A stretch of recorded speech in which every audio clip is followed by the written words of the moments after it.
Vamos ler inicialmente verso 1 ao verso 4 da palavra de Deus. Verso 1 ao verso 4. O menino Samuel servia o Senhor diante de Eli.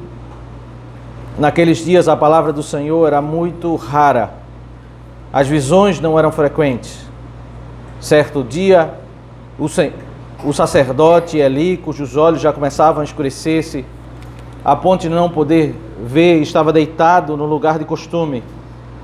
Também Samuel estava deitado no templo do Senhor, onde estava a arca da aliança. Antes que a lâmpada de Deus se apagasse, o Senhor chamou o menino: Samuel, Samuel. Este respondeu: Eis-me aqui. Então correu para onde estava Eli e disse: Eis-me aqui, pois você me chamou. Mas Eli respondeu: Eu não chamei você, vá deitar. Ele foi e se deitou. Vamos orar mais uma vez ao Senhor. Damos graças a Deus por essa manhã, pela oportunidade que temos de respondermos ao Teu chamado, podermos abrir a Tua palavra, buscar, ó Deus, fortalecer os nossos corações, reconhecendo, ó Deus, a nossa total dependência de Ti. Buscarmos, Senhor, ouvir a Tua voz, para mudar a nossa mente, para enriquecer a nossa alma, para fundamentar os nossos pés, para podermos, ó Deus, como Teu povo, Tua igreja, andarmos sem desvios, mas crescermos no temor do Senhor. Nos ajuda, Senhor, nesse momento em que lemos a Tua palavra e carecemos do auxílio do Teu Santo Espírito para compreender, para que além da letra, ó Deus, possamos ouvir a Tua voz, sermos alimentados, fortalecidos, encorajados, revigorados,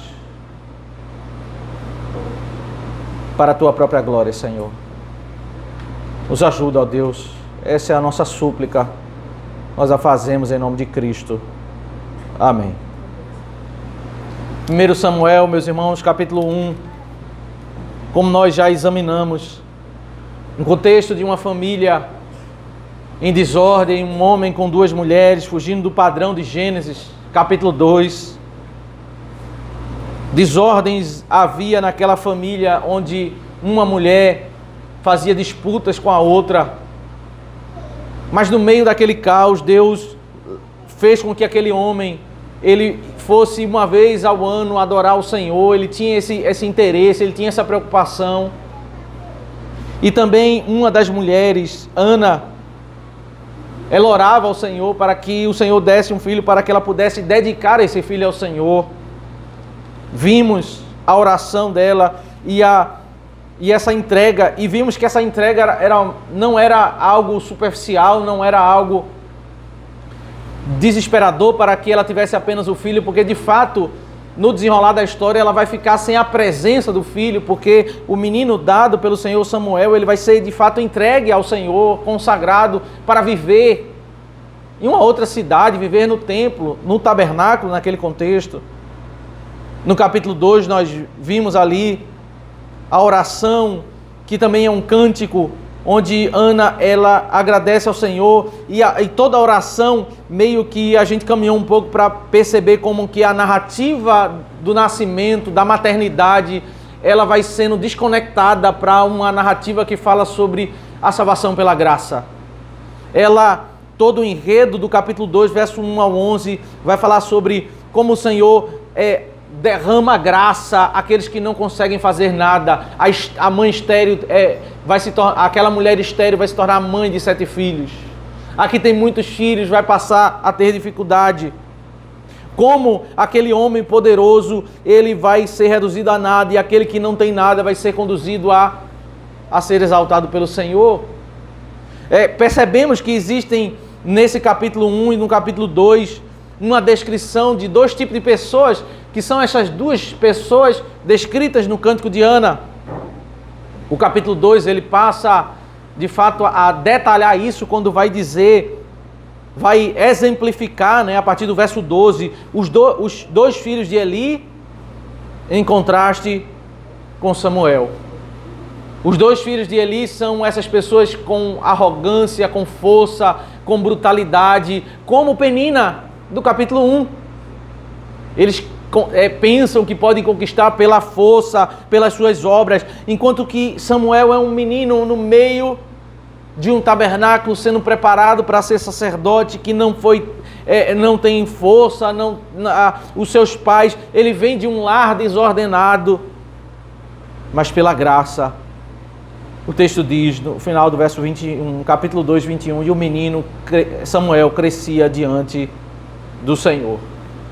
Dois tipos de pessoas, Penina e Ana.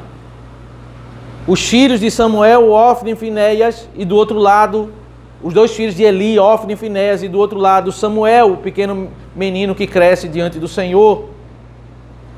Essa desordem, a narrativa traz um passo mais além, porque destaca que, a partir do verso 22 ao 26, Eli, ele vai repreender os seus filhos pelo pecado que eles estavam cometendo. Mas isso, logo em seguida, no final do capítulo 2, vai dizer que isso não foi suficiente, porque ele repreendeu, mas ele não proibiu os seus filhos de continuar aquela prática. Eles se deitavam com as mulheres na porta do tabernáculo. Eles roubavam um pedaço da carne, da gordura que deveria ser queimada ao Senhor. Quando o ofertante trazia a carne, ele não deixava cumprir todos os termos da adoração, ele tomava, né, parte da carne. Na estrutura da antiga aliança, isso era um elemento do culto, era como se ele, no meio do culto, eles estivessem fazendo uma desordem para prejudicar aquela adoração. Aquele pedaço, né, que deveria ser queimado ao Senhor, eles pegavam para satisfazer. E o Senhor, quando vai repreender, no capítulo 2, ele diz exatamente isso. Por que você honra mais os filhos do que a mim? Porque eles pegam do que é meu. E quando eles estavam pegando a carne, não era daquele ofertante, era daquilo que era do Senhor. O ofertante já tinha entregue ao Senhor. Então eles estavam tendo um problema direto com Deus. Uma desordem. Dois tipos de pessoas. O capítulo 3, ele, ainda que posterior a esses relatos do capítulo 1 e capítulo 2, ele nos ajuda a compreender um pouco o que é que levou essa família a chegar a esse ponto. Qual é o contexto realmente dessa desordem? Como é possível aqueles dois meninos cresceram ali no tabernáculo, viram seu pai ministrar, e eles se tornaram adultos e estão tão distantes do Senhor, ou a própria sociedade de Israel que foi se apartando, porque essas mulheres que se deitavam com os meninos, elas também tinham pais, elas também eram famílias ali da aliança. Como que chega ao ponto dessa desordem tão grande entrar no meio da igreja do Senhor? O texto já nos indica isso no versículo 1. O menino Samuel servia o Senhor diante de Eli. Naqueles dias a palavra do Senhor era muito rara, as visões não eram frequentes. Nós vamos ter uma cena no verso 2, tão conhecida, onde Deus chama Samuel e Samuel não consegue entender. Ele acha que é Eli, ele vai por 3 vezes a Eli perguntar o que é que Eli quer falar com ele, e é Deus falando com ele, Deus querendo se revelar, e ele não percebe isso. E aqui no versículo 1, antes de mostrar esse relato, e aqui o texto da palavra do Senhor está nos dizendo assim, olha, não leia esse relato do verso 2 até o final dessa comunicação de Deus com Samuel, no verso 14, entendendo que isso era uma prática comum, isso era algo corriqueiro que acontecia com os profetas, que acontecia com as pessoas. Não entenda, porque logo antes existe uma instrução dizendo que isso era muito raro acontecer. Naqueles dias era muito raro. A primeira impressão que nós podemos ter equivocada das Escrituras é que quando nós estamos lendo em outros contextos históricos, por exemplo, o livro de Gênesis, ou o livro de 2 Samuel, ou 1 Reis, 2 Reis, quando você vê um diálogo entre Deus e um profeta, Deus falando com o profeta, ou quando Deus falou com Isaías, o Senhor diz, assim diz o Senhor, e ele fala o que deveria acontecer. A impressão equivocada que nós podemos ter é imaginar que esses diálogos eram corriqueiros. E não eram corriqueiros. A comunicação de Deus com o seu povo era algo extremamente extraordinário. Deus separava alguns homens, alguns profetas entre o povo para, em alguns momentos da história da vida deles, Deus falar com eles. Esses momentos singulares, esses momentos extraordinários, eles foram registrados. Então eu não posso imaginar que quando eu vejo aquela cena de Gênesis 18, que Deus e 2 anjos descem e vão falar com Abraão, que aquilo ali aconteceu em todo momento da história da vida de Abraão, que não foi isso que aconteceu. Era um momento extraordinário, era um momento singular, um momento que foi registrado do diálogo daquele acontecimento, mas isso não acontecia costumeiramente. E a parte disso, desses momentos em que o Senhor falava com o seu povo de modo extraordinário, haviam períodos onde esse extraordinário era muito mais raro, que era quando o povo estava vivendo dias de apatia, dias distantes de Deus, como no tempo dos juízes. A Bíblia diz que Deus, ele silenciava.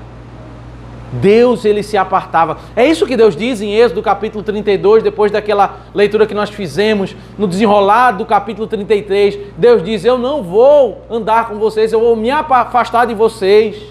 Vocês vão continuar sendo meu povo, eu vou colocar um anjo, mas eu vou me afastar. E é essa a realidade que existe ao longo do relacionamento de Deus com o seu povo. O povo não deixava de ser povo de Deus, mas quando eles se desviavam, Deus silenciava, Deus se apartava. E eles ficavam períodos longos sem ouvir a voz do Senhor. Né? Na história diz que o período entre a última profecia e o Novo Testamento, a Nova Aliança, a chegada de Cristo, João Batista, quando Deus volta a falar com o seu povo, é um período de silêncio de 400 anos. Um período conhecido como a derrocada de Israel. Aconteceu isso ao longo da história, em vários momentos em que o povo se apartava de Deus e eles queriam, continuavam indo para o culto, continuavam adorando, mas eles não ouviam a voz de Deus. Então, o que o texto está dizendo é nos preparando para essa cena do verso 2, para imaginar como isso aqui era excepcional. Deus falar, e ainda Deus falar com um menino, não falar com um sacerdote ordenado, mas ele falar com um menino. Está muito claro, meus irmãos, porque essa família e essas outras famílias dessas mulheres que se deitavam com os filhos de Ofni, os filhos de Eli, que se chamavam Ofni e Finéias, porque eles chegaram a esse ponto? Porque a palavra do Senhor naqueles dias era muito rara. Porque havia um contexto onde eles não quiseram dar ouvidos à voz de Deus. E veja o que Deus faz. O Senhor não quer ver que o seu povo não quer ouvir a sua voz. E o Senhor para de falar com o seu povo. Que terrível juízo. O povo não quer ouvir a voz de Deus, não quer buscar a instrução do Senhor. E Deus para de falar com o povo. Deus dá exatamente... Imagine se Deus der ao homem tudo aquilo que o homem quer no seu coração. É exatamente isso que o Senhor ele faz. Faz para aqueles que se desviam do Senhor. Deus dá o juízo do seu silêncio. Deixa o homem seguir o seu próprio caminho. Criar os filhos à sua própria maneira. Viver na sociedade, na comunidade com sua própria ideia. O que é o tempo do juízo? Esse contexto que nós chegamos aqui em 1 Samuel. O final do livro do juízo diz, não havia rei em Israel. Cada um fazia o que achava mais reto. Eles estavam esvaziados da palavra de Deus e cheios de ideias. Cheios dos seus próprios conceitos. Cheios dos seus planos, dos seus projetos. E por isso eles chegaram onde chegaram. E Deus não interrompeu. E Deus não agiu Deus deixou eles seguirem, como dizem em Romanos capítulo 1, seus próprios caminhos. Aqui o que nós temos do verso 2 ao verso 4 é esse relato desse contraste. Certo dia, o sacerdote Eli, cujos olhos já começavam a escurecer-se, a ponto de não poder ver, estava deitado no lugar de costume. Também Samuel estava deitado no templo do Senhor, onde estava a arca da aliança, antes que a lâmpada de Deus se apagasse. O Senhor chamou o menino: Samuel, Samuel. Este respondeu: eis-me aqui.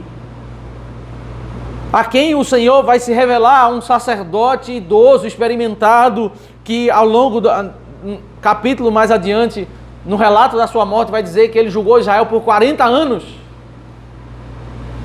Ele era sacerdote, ele era juiz, ele julgou por 40 anos. E Deus viu esse homem idoso, experimentado, e uma criança. Alguém que não tinha sabedoria, não tinha sido preparado, não tinha... O grande problema da criança no meio da adoração, no meio dele ser um sacerdote do Senhor, é ele não entender a seriedade daquilo. Mas o relato de 1 Samuel vai como que mostrando, né? Os adultos são imaturos, eles não compreendem o temor do Senhor.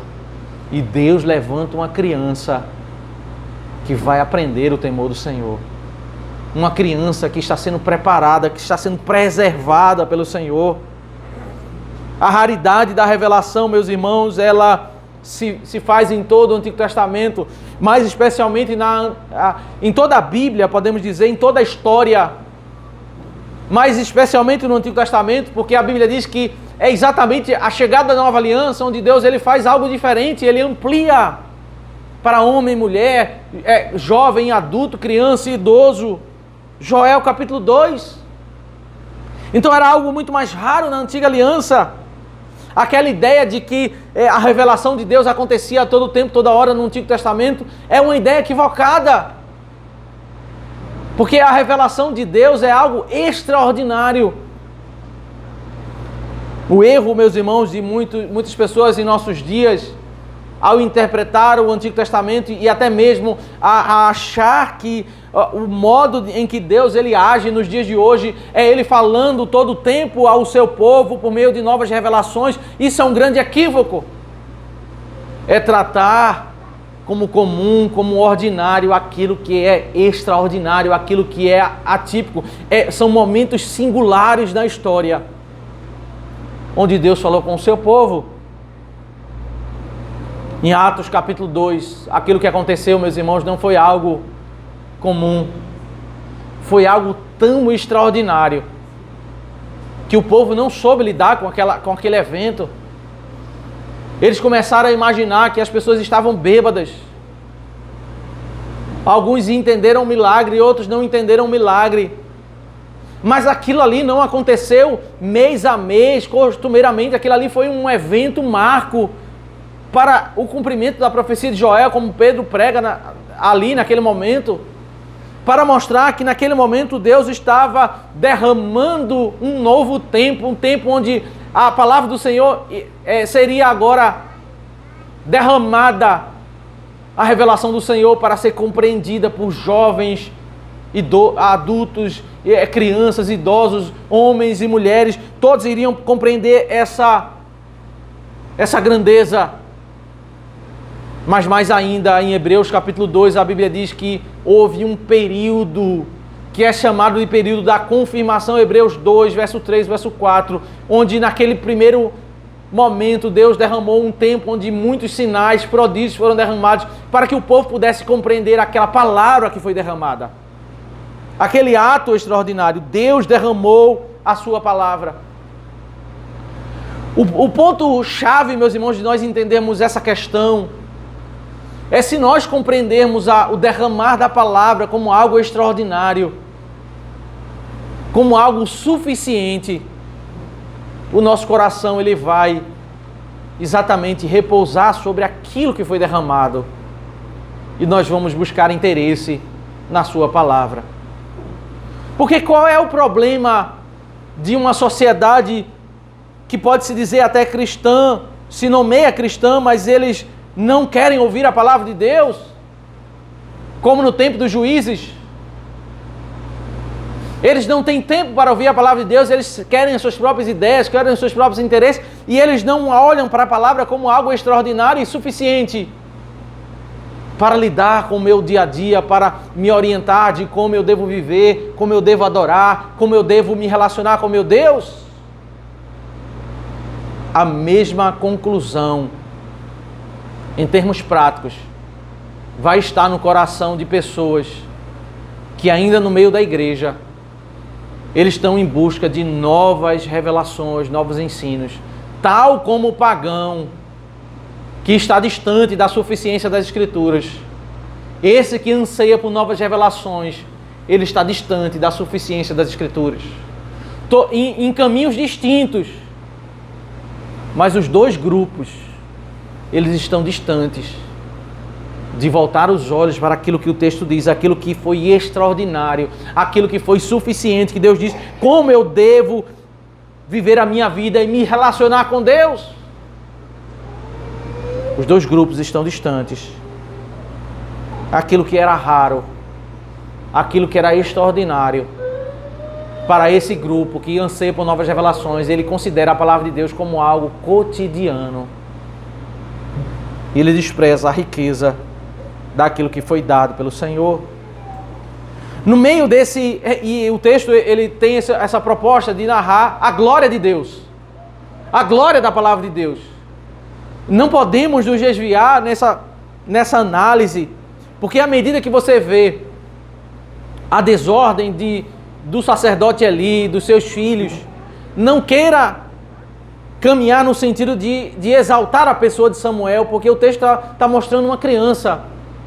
E agora, a partir do verso 5, a proposta do verso 5 ao verso 9, é uma criança que, de fato, ela não tem plena sabedoria, ela não tem nem a sabedoria de Eli, de perceber que é Deus que está falando com ele. Ela é uma criança sem méritos algum, que está sendo levantada pelo Senhor, mas é uma criança desprovida de capacidade, porque a glória é no Deus que revela e na sua palavra.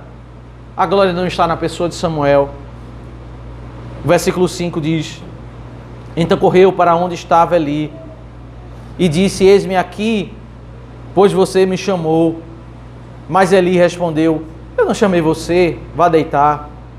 Ele foi e se deitou. O Senhor tornou a chamar Samuel. Ele se levantou, foi até Eli e disse: eis-me aqui, pois você me chamou. Mas Eli respondeu: meu filho, eu não chamei você, vá deitar. Porém Samuel ainda não conhecia o Senhor, e a palavra do Senhor ainda não havia sido manifestada a ele. E o Senhor chamou Samuel pela terceira vez. Ele se levantou, foi até Eli e disse: eis-me aqui, pois você me chamou. Então Eli entendeu que era o Senhor quem chamava o menino. Por isso Eli disse a Samuel: vá deitar. Se alguém chamar, diga: fala, Senhor, porque o teu servo ouve. E Samuel foi para o seu lugar e se deitou. Ele não compreende que é Deus que está falando com ele. Ele não tem essa habilidade, ele não tem um relacionamento de Deus antes ter revelado a ele. É uma criança. O ponto aqui é que Deus está fazendo algo totalmente, uma inversão. Ele está levantando uma criança totalmente despreparada, experimentada. Ela não é experimentada em detrimento de um sacerdote experimentado, em detrimento dos seus dois filhos que também são sacerdotes. O livro de Levi diz que aqueles que eram da família sacerdotal, eles deveriam ser preparados, treinados, mas somente com 30 anos eles poderiam entrar para exercer o sacerdócio, e exerciam até os 50 anos. Porque havia toda uma preparação, havia muitos atos que eles aprendessem sobre sacrifício, sobre corte de animais, sobre como proceder no culto. Não poderia dar-se um serviço desse a uma criança. Ele poderia, ao invés de invocar a bênção de Deus para o povo, invocar a ira de Deus a cometer algo equivocado, ou fazer o que a criança faz, que é geralmente brincar. Não entender o conceito da reverência. Era extremamente perigoso, mas Deus está fazendo algo extraordinário. Ele está preparando uma criança, porque aqueles adultos não estão temendo, eles não quiseram ouvir a voz do Senhor. Quando aqueles que deveriam ouvir a voz do Senhor não estão ouvindo, Deus faz até pedras falarem. Deus suscita a água da rocha. Deus faz o extraordinário para fazer o seu plano, o seu decreto ser cumprido. E Deus se revela a Samuel. Veja verso 10 ao verso 14. Então o Senhor veio e ali esteve. Chamou como das outras vezes: Samuel, Samuel. Este respondeu: fala, porque o teu servo ouve. E o Senhor disse a Samuel: eis que vou fazer uma coisa tal em Israel, que todos os que ouvirem ficarão com os 2 ouvidos tinindo. Naquele dia farei contra Eli tudo o que eu disse a respeito da casa dele, do começo ao fim. Porque eu já disse a ele que julgarei a sua casa para sempre, pela iniquidade que ele bem conhecia, porque os seus filhos trouxeram maldição sobre si, e ele não os repreendeu. Pelo que, portanto, jurei à casa de Eli, que a sua iniquidade nunca será expiada, nem com o sacrifício, nem com a oferta de cereais. Meus irmãos, se você atentar para o capítulo 2, você vai ver que aquilo que Deus fala com Samuel é exatamente o mesmo que Deus falou com Eli. Aquela palavra, aquela revelação que Deus deu a Eli foi a informação de que Deus iria punir, iria tirar o sacerdócio daquela família. Que ainda que ele pedisse perdão, que ele se retratasse diante do Senhor, aquela punição já estava determinada, Deus havia determinado. Deus iria visitar aquela família sacerdotal, ia ser algo extraordinário no meio da sociedade de Israel. O que Deus fez com Samuel, naquele encontro glorioso, extraordinário, foi relembrar o mesmo ensino que ele havia dito no capítulo 2. Se você atentar para a história da palavra de Deus, da revelação bíblica, você vai ver que em outros momentos isso acontece. O Senhor tira o povo de Israel do Egito e leva para o Monte Sinai em Êxodo capítulo 19. E quando chega no capítulo 19, Deus diz: se preparem, porque ao terceiro dia eu vou sair ao encontro de vocês, vai haver trovões, relâmpagos, é fogo no monte, algo extraordinário. E ao terceiro dia ele sai para se encontrar com Deus. Quando eles chegam naquele momento, Deus sai ao encontro e Moisés vai ao encontro do Senhor e o povo está distante. E quando Deus fala com Moisés, ele repete as mesmas palavras que ele disse anteriormente no início do capítulo 19. Naquele momento de encontro singular, não tiveram algumas informações secretas, algumas novas informações, mas simplesmente Deus repetiu aquilo que está no início do capítulo 19. O que Deus fez com Samuel, meus irmãos, não foi dar um outro ensino, uma outra palavra, foi fazer ele voltar os olhos para a palavra que já havia sido revelada. É verdade que ao longo do Antigo Testamento e até chegarmos no Novo Testamento, quando nós temos na mão dos apóstolos, a palavra de Deus ela foi revelada progressivamente. Em dados momentos, Deus foi acrescentando porções àquilo que Ele revelou, dando mais esclarecimento, mais entendimento para que o povo pudesse ter, hoje o que nós temos, a palavra de Deus completa. Mas não foi em todos os momentos que Deus trouxe novas informações. Foi também em momentos extraordinários, particulares. Em muitos momentos, aquilo que era ordinário para o povo de Deus, era para se encontrar com o Senhor, para ouvir as verdades que já tinham sido reveladas, para que o nosso coração pudesse se apegar àquela verdade que havia sido revelada. Porque qual que é o nosso problema, meus irmãos? Qual é o problema da sociedade do tempo dos juízes? O problema da igreja hoje, da igreja na história, é a palavra de Deus ser muito rara em nossos corações. Seja por desprezarmos a palavra de Deus, ou seja, por desprezarmos e não querermos ouvir, ou por desprezarmos buscando novas revelações. Quando a palavra de Deus ela é muito rara no nosso coração, nós vamos ter esse caos de 1 Samuel, capítulo 1 e capítulo 2, do tempo dos juízes. Mas Deus se encontrou com Samuel e ele repetiu: olha, eu vou fazer algo extraordinário. Verso 12, naquele dia farei contra Eli tudo o que eu disse a respeito da casa dele. Em outras palavras, Deus se encontrou com Samuel e disse: olha, sabe que antes eu me encontrei com Eli e disse a ele que eu ia punir ele?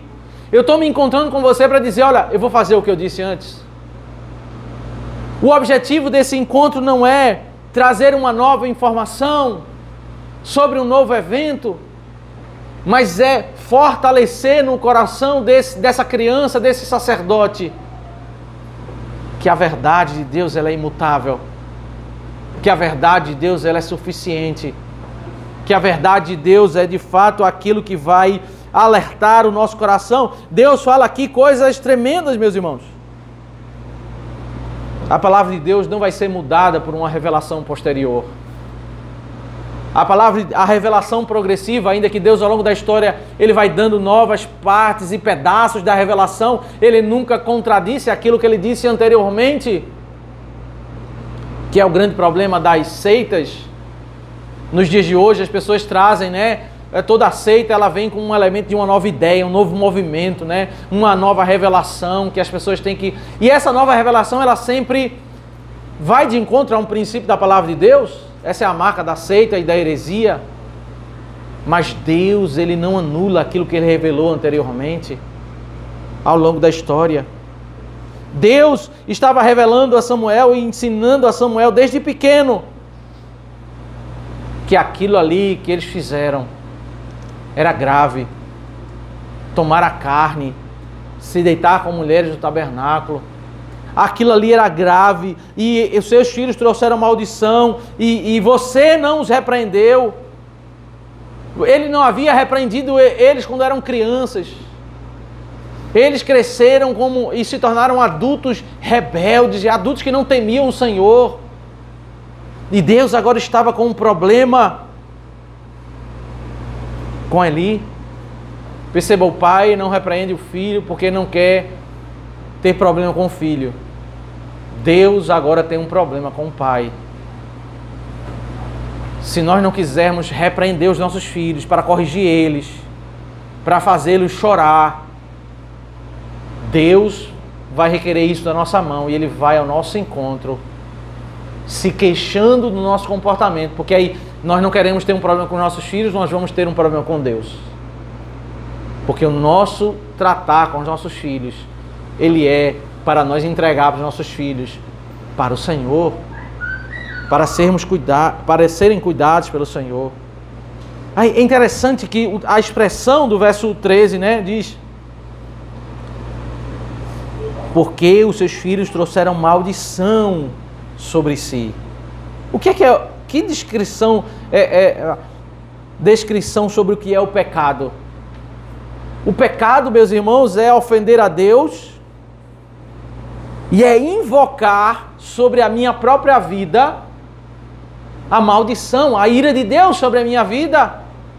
E quando eu deixo o meu filho pecar, eu estou deixando ele clamar e pedir sobre a sua própria vida a ira de Deus.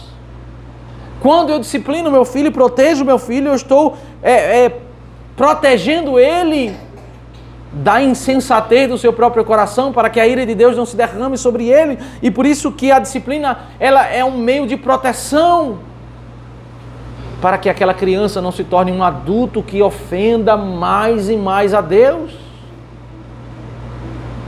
Os seus filhos trouxeram maldição e você não parou isso, você não repreendeu.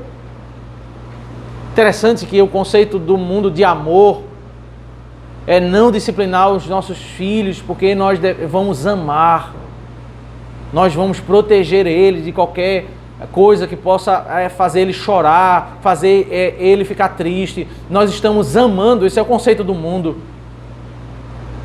O conceito bíblico é que, ao fazer isso, nós estamos deixando ele acumular maldição, a ira de Deus sobre a vida deles.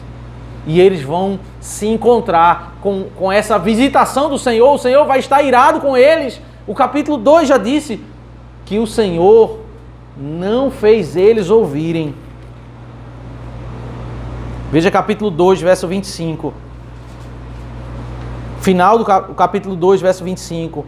Mas eles não ouviram a voz do seu pai, porque o Senhor os queria matar. É exatamente isso, o significado dessa maldição.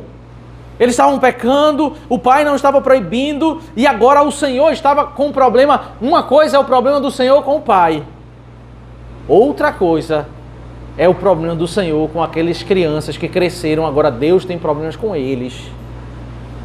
O problema do Senhor não é apenas com Eli, agora é com as crianças que se tornaram adultos.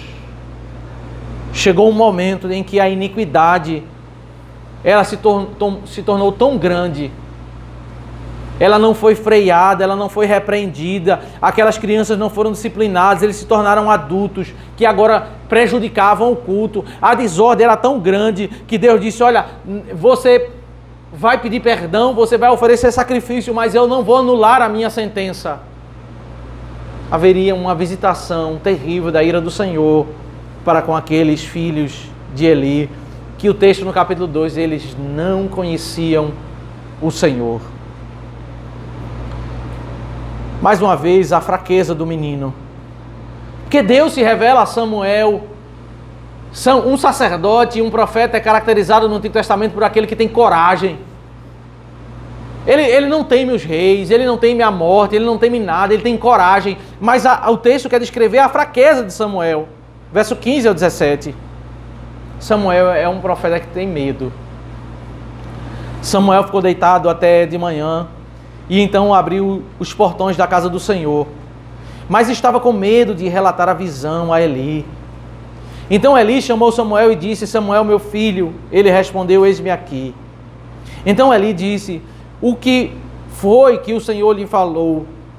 Peço que você não esconda nada de mim, que Deus faça com você o que bem quiser, se você me esconder alguma coisa de tudo o que ele falou.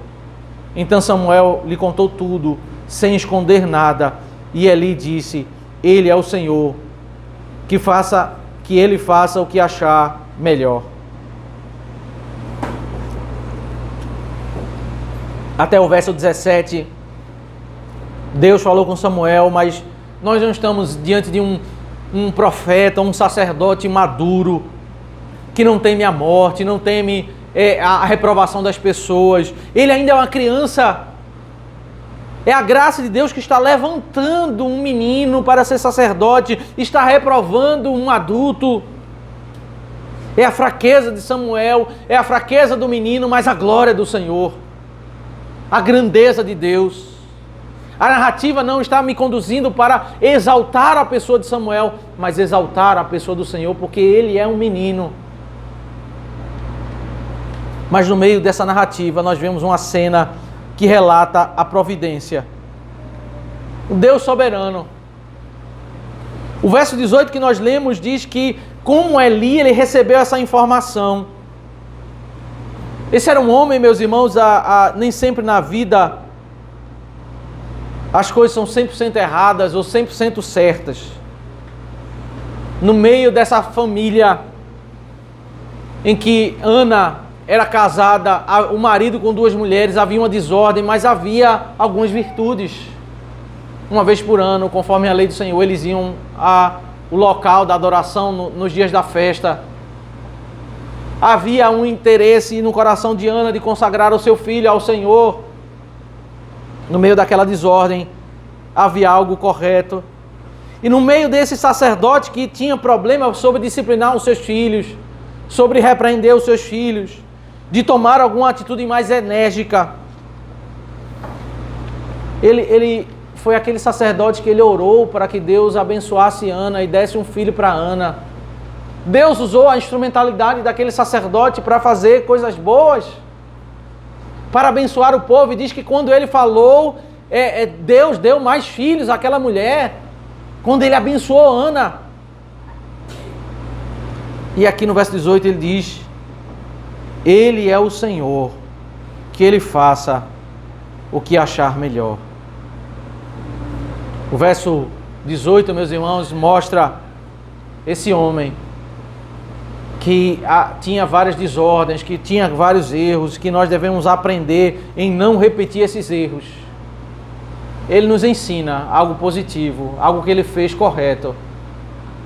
Ao lidar com situações na vida, que passamos por dificuldades, por decreto do Senhor de que nós somos privados de algo, como nós devemos reagir? Ele disse: Ele é o Senhor, que Ele faça o que achar melhor. Muitas vezes é difícil, meus irmãos, lidar com situações na vida, que nós temos sonhos, projetos, e você é tomado de uma notícia triste, uma notícia que tira aquele sonho da sua vida. Você está passando por algo e de repente vem uma notícia de morte, de doença, um parente faleceu, um projeto que você trabalhou durante tantos anos e agora ele é tirado, você não tem mais isso. Como nós devemos reagir? Se esse homem não pode nos ensinar em outras áreas da vida, ele pode certamente nos ensinar aqui. Ele disse: Ele é o Senhor, que Ele faça o que achar melhor. Muitas vezes as nossas frustrações, elas estão associadas a essa conexão que não está completamente solidificada em nosso coração. A gente faz planos, faz projetos e a gente coloca muito nosso coração nesses projetos. E ali ele fez uma conexão. Ele é o Senhor.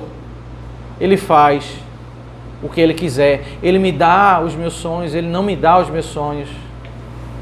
Ele me dá as coisas graciosamente, Ele tira de mim as coisas que eu tenho. Ele é o Senhor. Se de fato, meus irmãos, nós vivemos a nossa vida mais fundamentados nessa verdade de que o mundo pertence a Deus, a minha vida pertence a Deus, os meus dias pertencem a Deus, os meus bens, a minha família, tudo que eu possuo, tudo que eu faço pertence a Deus. Eu vou certamente ter mais gratidão quando eu receber algo, e eu vou ter mais serenidade para sofrer diante daquelas coisas que forem tiradas. Certamente eu vou sofrer. Ninguém vai celebrar o dia difícil. Mas o meu coração, para ele encontrar mais serenidade, mais calmaria, eu preciso fundamentar o meu coração nessa verdade tão clara nas Escrituras. Ele é o Senhor. Ele me dá, Ele tira. Que faça Ele, que Ele faça o que lhe aprouver. Veja, a palavra de Eli não é uma autorização a Deus, porque Deus vai fazer o que Ele quer. A palavra de Eli é uma rendição. Ao invés de quando você tem uma notícia triste, você orar reclamando: por que, Senhor? Por que, Senhor? Você se rende, que Ele faça o que Ele quiser. Está doendo o meu coração, porque uma notícia triste chegou à minha família, ao meu coração, mas a minha reação para que o meu coração encontre serenidade e paz é: eu me rendo, que Ele faça. Agora eu vou readaptar os meus sonhos. Eu não vou ficar remoendo o que eu perdi, ficar angustiado.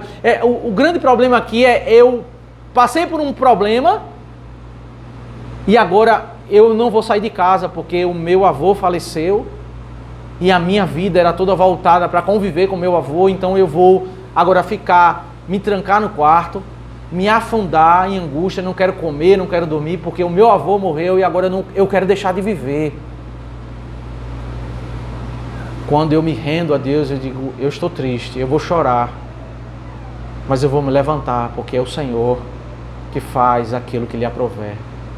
Eu vou chorar, mas eu vou continuar trabalhando, eu vou continuar orando ao Senhor, eu vou buscar a força no Senhor, apaziguar o meu coração para lidar com essa nova realidade. Não adianta agora eu imaginar que isso não é uma realidade, é uma realidade. Então eu me rendo diante daquilo que o Senhor disse que era o seu plano, o seu decreto, e olho para frente, eu sigo adiante. O verso 19 diz: e Samuel crescia, e o Senhor estava com ele, e não deixou que nenhuma de suas palavras caísse por terra. Algumas vezes as pessoas veem mais um elemento, né, da providência de Deus. Deus tinha juízos sobre a família de Eli, e ele tinha a providência de proteger uma criança, porque o que poderia acontecer com uma criança era ela ser insensata. Como ela iria conseguir conquistar o respeito da sociedade como um sacerdote? Deus precisava proteger essa criança, porque isso não era algo natural. O natural da criança é ser insensata, é ser repreendida pelo seu pai, é não ter o respeito como um sacerdote dos adultos. Esse é o natural. Mas aí o verso 20 diz: todo Israel, desde Dan até Beceba, reconheceu que Samuel estava confirmado como profeta do Senhor. Isso é algo extraordinário. Você vê no YouTube, né, alguns vídeos, as pessoas achando bonito, né, colocar as crianças para pregar na igreja, né, para dirigir o culto, para fazer alguns atos. Isso, meus irmãos, é algo completamente equivocado. Porque o que estamos acompanhando aqui nas Escrituras é algo extraordinário. Porque o ordinário é a criança não ter maturidade. O ordinário é a criança crescer sendo educada pelos pais para crescer e ser um adulto com maturidade, com temor.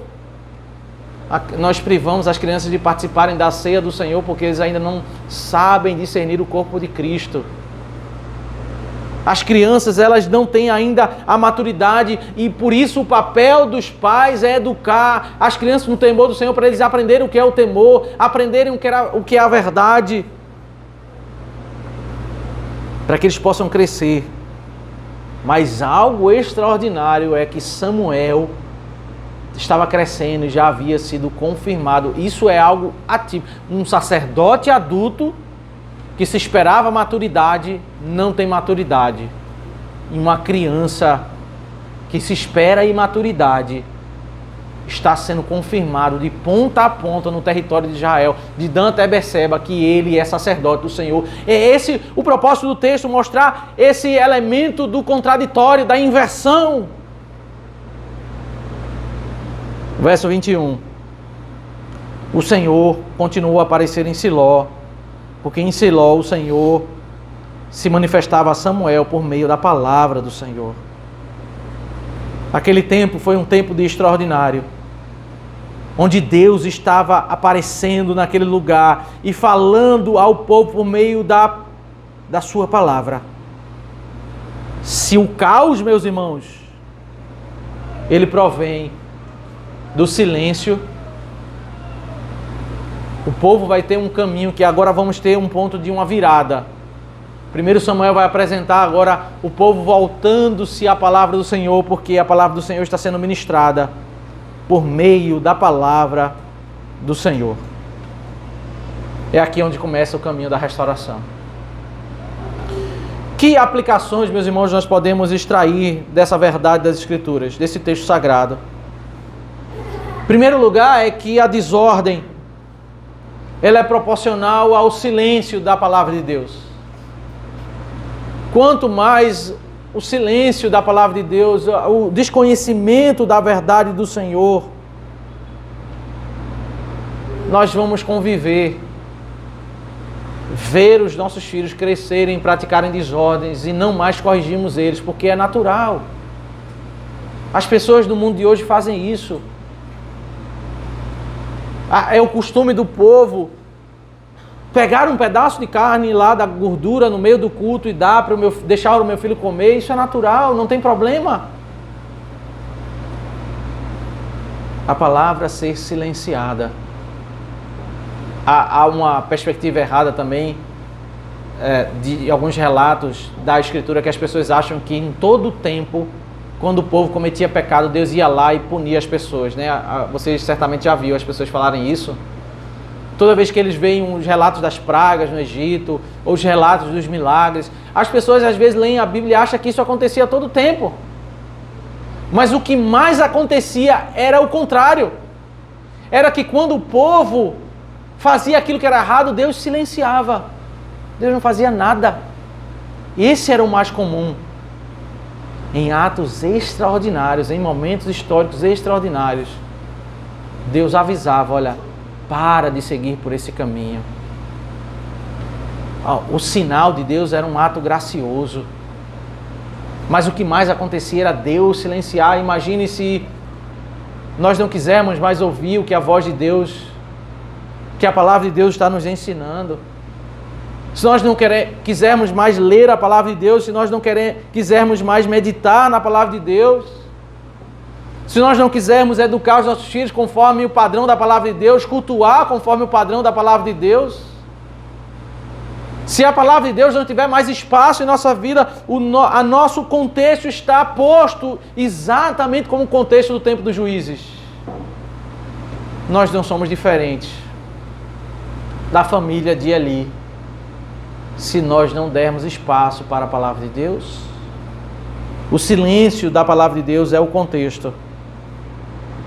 Os meninos podem crescer na igreja, mas se eles não conhecerem as Escrituras, eles vão crescer exatamente como os filhos de Eli, Hófni e Finéias. Eles não vão conhecer a voz do Senhor. E a Bíblia diz no capítulo 2 que eles não conheciam o Senhor. Quais são as implicações, meus irmãos, de quando nós não queremos mais ler a Bíblia? Não queremos ouvir as explicações da Bíblia. Nós vamos começar a perder o parâmetro daquilo que é correto e errado, com base na palavra de Deus. Nós vamos começar a assimilar a nossa geração, os padrões da nossa geração. Então, os nossos filhos começam a ter o vocabulário dos filhos das famílias. E nós vamos dizer, é natural. Não precisa corrigir a criança, porque ela está falando aquilo que as outras crianças falam. Elas brincam do mesmo modo que as outras crianças brincam. Elas frequentam os mesmos ambientes e nós perdemos completamente o parâmetro. Porque o parâmetro é a nossa geração, porque nós não conseguimos ouvir, repreender, santificar. Toda a sociedade tem um conceito de santificação. Para aquele que não teme a Deus, o conceito de santificação é o seguinte: o meu filho, ele tem que estar na escola e tem que passar de ano. Esse é o padrão. Se ele passou de ano, ele é um bom menino. Atingiu o padrão. Ele não se preocupa em que esse menino ore ao Senhor, que ele tema ao Senhor, que ele cumpra as suas responsabilidades perante o seu pai. Porque o padrão dele, o parâmetro dele é aquilo que a sociedade propaga. Porque ele não ouve a voz do Senhor. Esse menino, ele pode crescer com boas notas, passar no vestibular, ser um bom profissional. Mas ele não conheceu o Senhor. Ele não temeu o Senhor. Ele formar família, quando forma, e ter um coração completamente distante de Deus. As implicações de um silêncio da palavra é nós não exortarmos, nós não buscarmos santificação. Mas como é, meus irmãos, o caminho de restauração? O caminho de proteção para nós não seguirmos por esse caminho? Não é buscar novas revelações. O caminho é nós pegarmos isso que já foi dado extraordinariamente em alguns momentos da história, que temos em mão, que é a palavra de Deus, a Bíblia Sagrada, nós ouvirmos. E muitas vezes nós vamos ouvir como Samuel ouviu, as mesmas verdades que foram ditas anteriormente. Mas são essas verdades que nos alimentam, que nos fortalecem. Certa vez um pastor conhecido, ele perguntou, né, seus membros, se eles, isso numa sexta-feira, ele perguntou se os membros lembravam o tema da mensagem que ele tinha pregado no domingo anterior. A maioria das pessoas disseram, não, nós não lembramos. Aí ele disse assim, mas você sabe que mesmo que eles não lembram o que foi pregado no domingo passado, eu sei que aquele alimento nutriu eles, revigorou a alma deles, para que eles pudessem, como igreja, andar no temor do Senhor. Certamente, você não se lembra o que você almoçou há um ano atrás,